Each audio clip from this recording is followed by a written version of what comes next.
exercise is way better than deadlifts for back gains. You want a bigger, thicker back? Do this exercise instead of deadlifts. So the exercise is better than deadlifts for building a bigger back is going to be rack pulls. Now to understand why we're doing deadlifts for a bigger back, let's just go through the basic mechanics of why people do deadlifts for a bigger back. Now, when we're doing deadlifts, we're thinking about a bigger back. We're not necessarily thinking about width, more so than thickness. The rhomboids, the traps, the lats, obviously, the erectors, everything basically holding your body straight like this. Now again, we're doing deadlifts, we're doing free weights. Free weights are only challenged when it comes to gravity going straight up and down.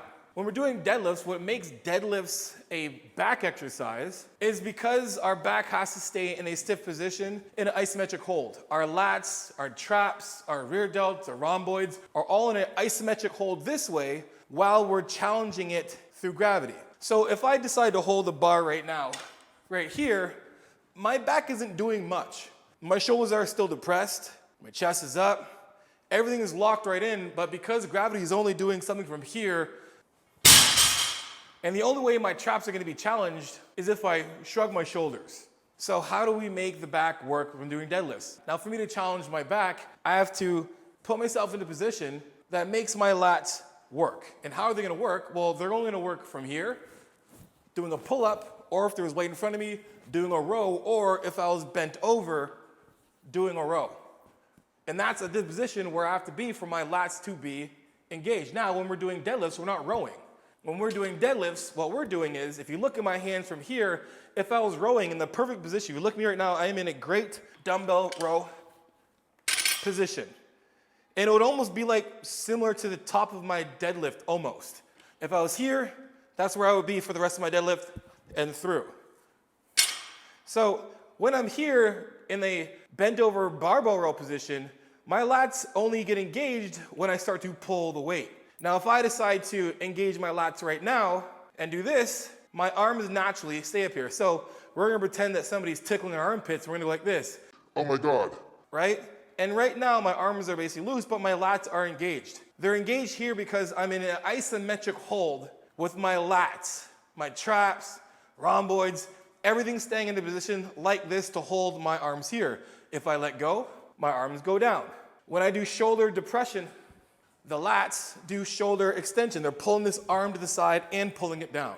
So I'm basically doing that in this position here. Now for me to challenge it, I have to have something pulling this and making me fight back this way. And that's where deadlifts come in. When I do a deadlift, the second I start to pull from here, my lats have to stay engaged all the way up, all the way up, all the way up, and then now they're resting, and then we go back down. But the entire time our lats are staying here in this position while we're doing reps. Hey, what's up guys? Got any questions about training or nutrition? Grab the Final Diet or the Ultimate Push-Pull Training ebook right now in a link in the description below. Let's get back to the show. Here's where rack pulls beat deadlifts when it comes to building a thicker back. Now there's a few good things about deadlifts being a good builder for your back. Number one, it's a good compound movement to do that involves your entire body. But the problem with it is that most people aren't strong enough in the bottom part of the lift. So when it comes to really engaging more muscle recruitment for your lats, we have to essentially load this more.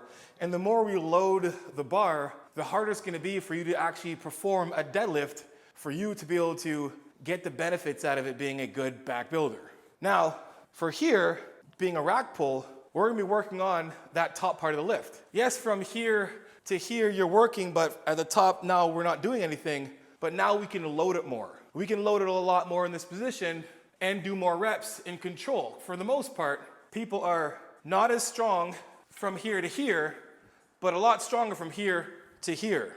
And for the most part, doing deadlifts, you want to strengthen from here to here just as much as from here to here. Now, how do we make this more beneficial for our back to get bigger and thicker? What you want to do is make sure that we lower the bar, that it's low enough that it's going to give us a challenge from a better overall range of motion. Now, for me, my rack, it doesn't go as far down as I want. So, very easy solution. I can grab a stepper and do from here, and now I have a longer range of motion. Now, another great thing about this movement is you're basically doing a third of a deadlift, or sometimes, depending on how low you go, half of the deadlift. Well, that's the half that we want to really work on, and we want to give it as many reps as we can, loading the bar with as much weight as we can so we can still achieve a higher rep range or a longer set. How do we capitalize on this?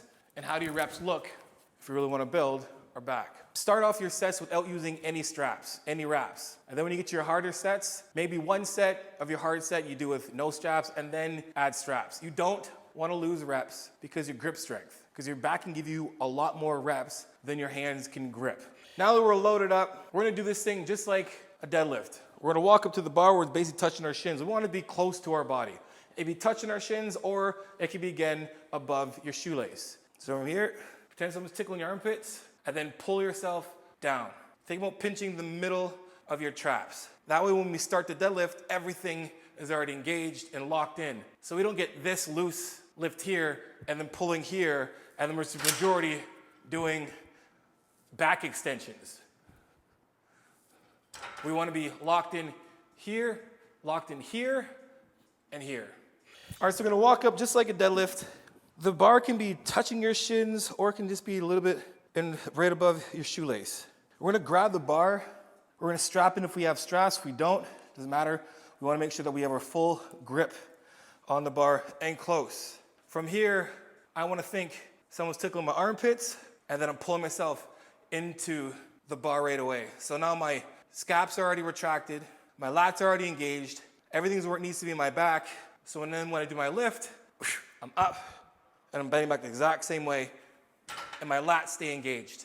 So I'm all locked in, and from here, we're gonna stand up, hips forward, and I'm not gonna lose orientation or the engagement of my back whatsoever. Standing right up, hips forward, my lats are still engaged, because when I bend slowly, I can tell you they're still engaged, still engaged, still engaged, still engaged. Nice stretch, lats are engaged, up, locked in again, locked in, up, locked in.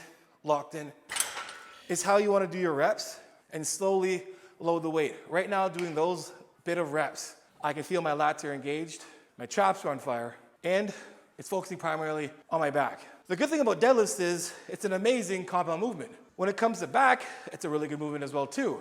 The only problem is it has limitations for those people who aren't that strong, or even sometimes that mobile. Doing rack pulls can definitely give you a lot more than deadlifts when it comes to just building your back in an isometric contraction way.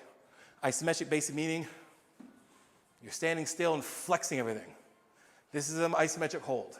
Flexing my bicep like this and holding here is an isometric hold. Actually, flexing is an isometric hold. And that's how we're building a muscle. We're putting it in an isometric hold, and then we're challenging with gravity by changing the orientation of your back to challenge the lats. That's all we're doing. We're doing this. That's all we're doing. Now from the back, we have the weight up. We're gonna push our butt to the back of the room, like to the back of the room or the ceiling. You're gonna push your butt back and push it down. Weight's gonna glide down and touch. Up, butt's gonna go back, right? We don't want knees to go forward. We're not doing that. We're going butt back, shins barely move.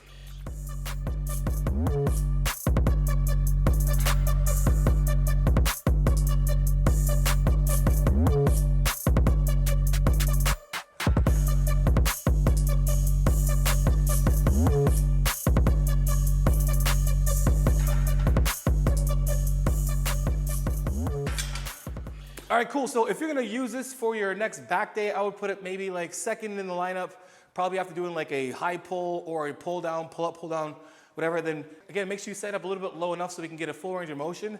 And then I'm looking at reps, 2 second negative, 1 second positive, 10 to 20 reps. And then slowly load on a week to week basis. It could be 1 extra rep, or it could be a little increase of weight on a week to week basis. And watch your deadlifts get stronger and the rest of your back exercises get stronger. Anyway, guys, till next time, you guys know what it is. Iron sharpens iron, progressive overload your life. In the meantime, keep dream chasing. Peace.